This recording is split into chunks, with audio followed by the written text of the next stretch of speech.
Mesdames, Messieurs, bonjour. Bonjour à vous, bonjour à tous. Je suis Élisée Yonta, analyste financier, économiste, professeur de finance.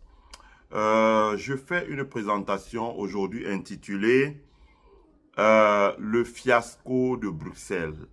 Le ministre de la Jeunesse enfariné dans la ville de Bruxelles. Donc, pour que vous compreniez de quoi il s'agit, je vous invite à écouter la vidéo. C'est une vidéo que j'ai prise sur le mur d'un activiste, Benjamin Jean-Jacques, que d'autres connaissent sous le nom de Camon la Panthère, et qui donc, avec ce qu'on appelle la brigade anti-sardinat, ont conduit une opération d'enfarinage sur le ministre de la Jeunesse, Moumouna Fosso. Donc, j'ai vu beaucoup de choses sur la toile. Comme on est à l'ère de la manipulation, avec le tribalisme, on dit non, ce sont les Bamileke qui s'attaquent au ministre parce qu'il serait nordiste. Donc, d'abord, on va écouter le reportage de la CATV sur cet événement-là.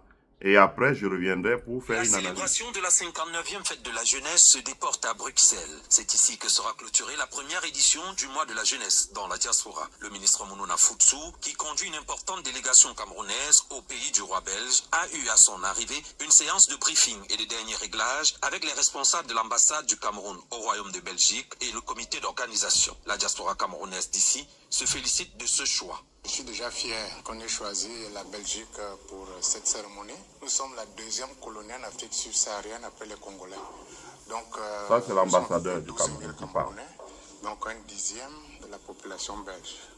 Et puis, c'est la capitale de l'Europe. Nous avons une bonne diaspora ici, bien formée, des médecins et toutes les catégories de cette diaspora silencieuse qui fait des choses. Et c'est bon qu'on le sache. C'est un agenda très chargé qui s'annonce donc pour cette mission. Avant le forum de clôture du mois de la jeunesse, des visites d'entreprises et autorités belges sont prévues. Objectif, agrandir l'écosystème des partenaires du MINJEC disposés à former et accompagner la jeunesse camerounaise. Nous nous réjouissons déjà d'avoir eu le privilège de bénéficier de la confiance du gouvernement. Nous verrons la venue de plusieurs fonds d'investissement qui participeront à la journée apothéose du vendredi 28 février, aux rencontres, aux différentes rencontres, aux ateliers qui mettront en exergue les nouvelles solutions de financement pour que les initiatives et les activités, les projets des membres de la diaspora qui souhaitent investir au Cameroun soient prises en compte par ces différents fonds. Autre grand moment attendu, la caravane d'éducation électorale pour des élections civiques et patriotiques, la remise des chèques aux bénéficiaires du plan triennal spécial jeune et la dédicace du livre Paul Biya et la jeunesse camerounaise hier, aujourd'hui et demain. Bon, voilà ce qui s'est passé dans la ville de Bruxelles en Belgique, où le ministre de la jeunesse, comme il a dit lui-même, jouait les prolongations de la fête de la jeunesse en venant rencontrer la diaspora camerounaise vivant en Belgique. D'abord, j'essaie de dépassionner les choses, parce que je ne peux pas parler comme les gens qui font des lives tribalistes là sur TikTok. J'essaie de dépassionner les choses. Personne ne peut douter qu'il s'agit là d'une opération politique. D'abord, c'est ça qui énerve les activistes, la brigade anti-sardinat, parce qu'il s'agit d'une opération politique. Si tu viens, toi le ministre, avec l'ambassadeur, rencontrer la diaspora, quand l'ambassadeur commence à dire la diaspora silencieuse, ça veut dire qu'il crée déjà lui-même, l'ambassadeur, deux types de diaspora. Comme on dit il consacre lui-même déjà qu'il y a deux types de diaspora. Est-ce qu'il devrait avoir deux types de Camerounais? Il y a des Camerounais qui revendiquent, il y a des Camerounais qui ne revendiquent pas. Les Camerounais qui revendiquent doivent être entendus. Que je sache, ils doivent être entendus. Alors, première chose, l'ambassadeur commence à diviser les gens. Donc, ça veut dire qu'il y a des personnes qui auraient dû être là, qui n'ont pas été invitées. On aurait pu les consulter, on aurait pu les écouter, on n'a pas été invités. Bon. Deuxièmement, l'ambassadeur dit que c'est la diaspora silencieuse, c'est elle qui est bien formée. Ah bon? Qu'est-ce qui lui prouve que la diaspora qui manifeste dans la rue n'est pas bien formée? Et qu'est-ce qui lui prouve que être un Camerounais bien formé veut dire être muet? Qu'est-ce qui lui prouve, lui, ambassadeur?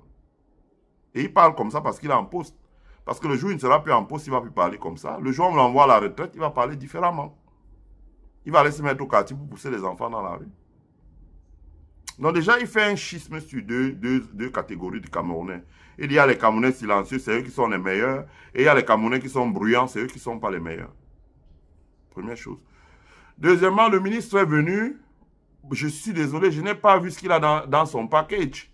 Il dit, je suis venu vous écouter. Mais combien de fois en Belgique les gens sont venus écouter? Est-ce que Laurent Esso n'était pas en Belgique quand les anglophones ont manifesté? Il est venu écouter les gens.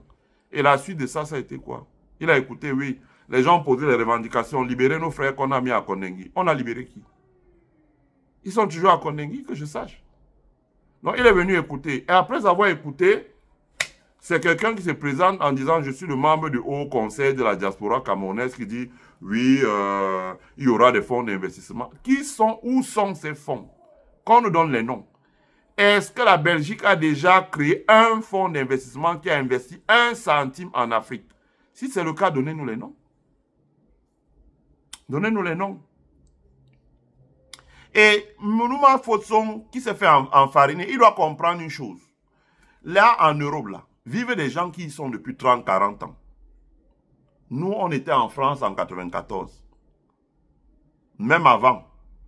Et on voyait les Madame Foning venir avec les Tchanké Pierre, les gens de la chambre de commerce, là, faire le tour, dire aux enfants comment, le président Paul Biya, demande de venir, il y aura. Moi, je fais partie de ceux qui ont cru. Et quand je rentrais au Cameroun, je me rappelle toujours un grand frère Petit Jean, je ne vais pas donner tout son nom ici, là. Il avait pris la barre de baseball, il a bloqué la porte. Il me dit, tu vas où? Ça a duré une journée. Il a bloqué la porte une journée. Il dit, tu vas où? Tu vas aller jeter ton énergie au Cameroun. Tu vas où? Lui venait d'arriver, il avait 2-3 ans. Et nous, on avait fini les études. On a décidé d'aller tenter la chance au Cameroun. Mais c'est du bavardage. C'est du bluff. Quand vous arrivez au Cameroun, qu'est-ce que vous pouvez faire? Qu'est-ce que vous pouvez faire? Il n'y a pas de financement. Quel est le financement que l'État du Cameroun met en place pour que quelqu'un qui est médecin en Belgique rentre au Cameroun, ouvrir un cabinet pour exercer? Le seul moyen, c'est peut-être qu'il soit, si c'est une fille, elle soit la maîtresse d'un haut fonctionnaire. Ou si c'est un gars, il est un deal avec un haut fonctionnaire. Aujourd'hui, les hommes aiment les hommes. Hein. Et c'est avec ça qu'ils se retrouvent au Cameroun. Peut-être le haut fonctionnaire dit, bon, voilà, je te donne 200 millions, ouvre l'affaire là et tous les mois, tu travailles, tu viens, tu me donnes tant. Mais où est-ce qu'il va trouver un financement? Ce n'est pas les histoires que Mounouna Fotson dit, le fonds jeune là, qui vont permettre de financer. Ils vont trouver l'argent où? Si quelqu'un va aller ouvrir un cabinet dentaire au Cameroun. Moi, j'étais au Cameroun, j'ai eu un problème de dents. Je n'ai pas trouvé un cabinet dentaire. Il a fallu que j'arrive ici aux États-Unis pour aller voir un dentaire. Il n'y a pas un vrai cabinet dentaire. Vous allez là-bas, vous-même, vous voyez l'état du matériel, vous-même, vous dites, attendez, j'ai un appel là, vous vous levez, vous sortez, vous ne revenez plus. Même les CMI que vous avez laissés pour la consultation, vous abandonnez ça. Ok, il y a des professionnels camerounais à l'étranger. Ok, ils pourraient rentrer, créer des... Quels sont les fonds qu'on a mis à leur disposition? Quels sont les fonds qu'on met à la disposition d'un Camerounais qui est ingénieur, qui aimerait venir s'établir, créer une société de consulting pour les industriels camerounais? Et puis quand bien même il va créer la société, il va travailler pour une société d'État. Est-ce qu'on va payer sa facture? Il va n'arrêter dans un système où on dit, bon, tu vois, il faut aller voir tel grand. C'est lui qui prend le marché. Tu fais, il te donne un peu et puis c'est lui qui prend... Ça n'a pas marché. Je n'aime pas trop dénigrer le Cameroun quand je suis à l'extérieur. Donc, je n'aime pas trop dire des trucs dans une vidéo comme ça. Parce que c'est une vidéo qui est regardée même pas des grands banquiers d'affaires ici. Tout ce qu'on fait sur la chaîne là. Et ils cliquent aujourd'hui. Je leur demande, mais vous vous abonnez sur la chaîne là. Est-ce que vous comprenez le français? Ils me disent, non, je clique juste l'anglais. Et j'entends tout ce que tu dis. Ça traduit en anglais avec l'intelligence artificielle. Je lis et je comprends ce que tu dis. C'est la réalité. Et personne n'est dupe. Depuis 7 ans, on n'a pas vu Mounouna Fotson, qui est là même depuis presque 14 ans. C'est là, à la veille de ce qu'ils disent qu'il y aura les élections. Et il n'a pas traîné pour glisser dans la conversation qu'il faut s'inscrire auprès de l'ECAM, il faut être responsable, il faudra venir voter. Et on connaît comment les manipulations, ça se passe dans les ambassades.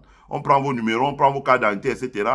C'est seulement vous qu'on enregistre. Le jour où on vous dit de venir voter, si vous voulez être bien vu à Yaoundé. Et vous créez des problèmes avec les autres membres de la diaspora qui vous voient mal.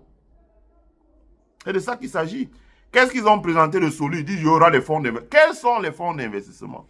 Donnez-nous les noms. Moi, je suis financier. Vous me donnez les noms. À partir de la semaine prochaine, je fais un fact-checking. J'appelle tous ces fonds d'investissement. Je sais comment je peux avoir l'information s'ils ont des projets en cours au Cameroun. Dans tous les cas, je ne vois pas de fonds d'investissement venir travailler au Cameroun. Parce que le fonds d'investissement ne travaille que dans un endroit où la règle de droit est une règle, où l'administration fiscale, la règle de droit est une règle qui permet que le système judiciaire, comme on dit, de law enforcement, soit un système fort. Ce n'est pas le cas au Cameroun. Que valent un contrat? Moi, j'ai vu quelqu'un qui est venu là et dit, oh, nous faisons FACO Capital, nous allons financer les logiciels. Ben, je dis à Denis, donnons 5 ans. Afriland Bank a fait Sena Invest au Cameroun, fait le financement via un fonds d'investissement. Ça a fait pchit. Moi, j'étais allé là-bas, je me rappelle, j'étais étudiant en France. J'étais venu en vacances au Cameroun, un grand frère Narcisse, je ne vais pas donner tout son nom là. Il m'avait dit, Narcisse Yété, je peux donner son nom. Il m'avait dit, voilà, il a appelé le directeur de Sena Invest, c'était un Tchadien. Il m'a envoyé voir le directeur de Sena Invest à son bureau. Je suis allé, même avec son véhicule, sa Pajero. Je suis allé voir le directeur bien habillé. En fait, ça, on a causé. Mais rien n'est sorti de là. Rien n'est sorti de là. Parce que quand il finance l'acquisition d'une immobilisation, par exemple, il peut financer l'acquisition d'un camion pour des livraisons. Le camion est utilisé pour aller louer ailleurs. Il est utilisé intensément. L'argent ne leur est pas reversé. Et s'il pensait que le camion est neuf, devait faire 10 ans avant qu'on commence à avoir les premières pannes, dans 1 an et demi, là, il a déjà les premières pannes. Rien n'est respecté. Quand vous allez au tribunal, ça devient une éternité. Je veux dire que les dirigeants camerounais doivent comprendre. Hein? Je ne dis pas forcément qu'il fallait enfariner le ministre, mais il faut comprendre la réaction des gens et ne pas tribaliser. Ce n'est pas une affaire de Bamileke. Il faut comprendre la réaction des gens. Et effectivement, comme l'ambassadeur dit là, les gens qui sont les plus fâchés, monsieur l'ambassadeur Evina, ce sont les gens qui sont silencieux. Effectivement, la diaspora camerounaise a un fort potentiel. Mais qu'est-ce qu'elle fait concrètement au pays? Quoi? Parce que vous allez voir, les gens vont venir vous dire, bon, j'ai créé, bon, je ne veux pas attaquer les gens. J'ai créé ceci. La question que je pose, c'est quelle est la probabilité pour que l'investissement que tu as fait là vive 30 ans? Et que le jour où tu n'es plus vivant, que cet investissement survive pendant 20 ans? C'est égal à 0. Parce que l'environnement n'est pas bon. L'environnement est malsain. Donc, à minima, que ceux qui nous dirigent écoutent. La colère, c'est que venir faire une opération de communication pour dire, bon, à Bruxelles, les gens se révoltent souvent. Bon, on va venir là leur dire que, bon, subitement, le gouvernement est devenu très gentil. S'ils s'enrôlent, ils votent massivement pour Paul Biya. Il y aura des fonds d'investissement qui vont les amener au Cameroun. J'ai vu un rigolo là qui raconte des histoires à dormir debout. Il y aura des fonds. C'est la 40e rencontre que le gouvernement camerounais a organisée avec la diaspora. Moi, quand je partais du Cameroun, il y avait des forums qu'on a organisés avec la diaspora. Les gens sont arrivés de partout. Est-ce qu'à l'heure qu'il est là, si on organise un forum, les gens viendront encore? Ça a débouché sur quoi? Je vous dis, nous, en France, déjà, en 92, les Madame Foning venaient avec tous les gens de la chambre de commerce, là, pour faire des réunions à Paris. Nous, on s'est déplacés au moment où on allait à Paris. Ils nous disaient, Madame Foning, ouais, vraiment, ça va aller, même si on n'était pas de l'opposition, du RDPC. Non, on venait au moins écouter pour écouter ce qu'ils allaient dire. Ils organisaient ça à la chambre de commerce de Nantes, ils faisaient le tour, ils allaient à Bordeaux, ils allaient à Strasbourg, ils allaient à la chambre de commerce de Rennes en Bretagne, ils descendaient en France, là, ils allaient à Marseille, tout ça. Ça produit quoi comme entreprise? Et c'est maintenant qu'on réalise qu'ils faisaient toujours ça à l'approche des élections. Donc on vient, on vous enfume comme ça, ce que les films en appellent une décharge. Vous dormez et puis après, quand les élections sont passées, vous n'avez même plus le contact du ministre. Parfois, le ministre a été changé, parfois de portefeuille où on l'a viré et celui qui arrive l'a dit, mais vous me parlez de quoi là? Je suis au courant de rien. Ce qui vous a dit ça, ça ne m'engage pas. Vous retournez vers l'ambassadeur dit, mais ce n'est qu'à ce niveau, hein, moi, qu'est-ce que vous voulez que je dise?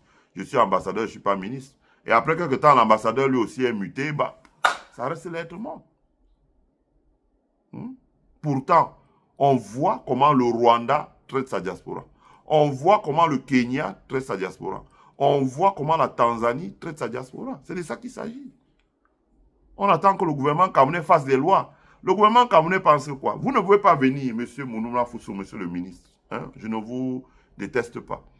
Vous ne pouvez pas venir dire aux gens, voilà, on va faire ceci, il y aura des fonds d'investissement. Quand vous commencez par mettre des conditions draconiennes désormais pour qu'ils aillent au pays, $300 ou euros Donc 200 000 CFA le visa. Les passeports pour avoir, c'est impossible. Les cartes d'identité, c'est impossible. Tous les Camerounais qui sont à l'étranger, 90%, plus de 90%, n'ont pas les pièces officielles. Et ce n'est pas faute d'avoir essayé. Vous ne le leur donnez pas. Donc chacun se bat pour trouver une nationalité étrangère.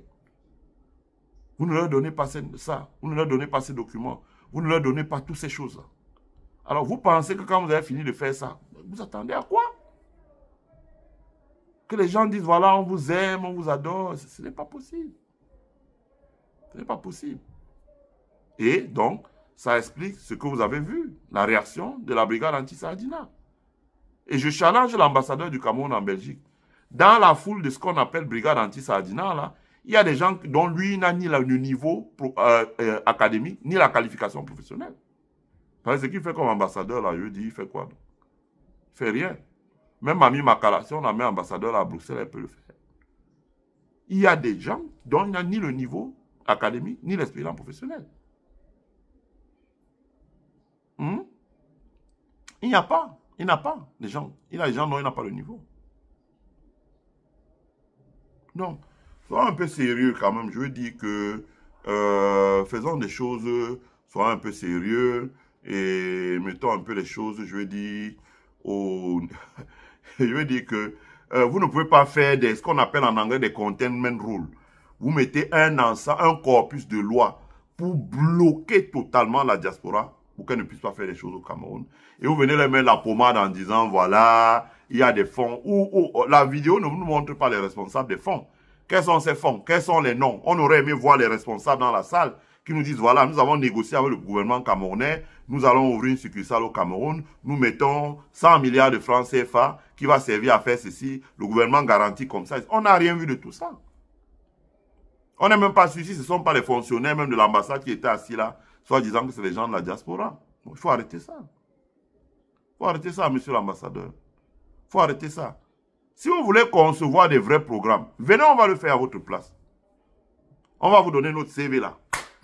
Vous pourrez aller vérifier les qualifications académiques, professionnelles, les certifications qu'on a, les meilleures au monde.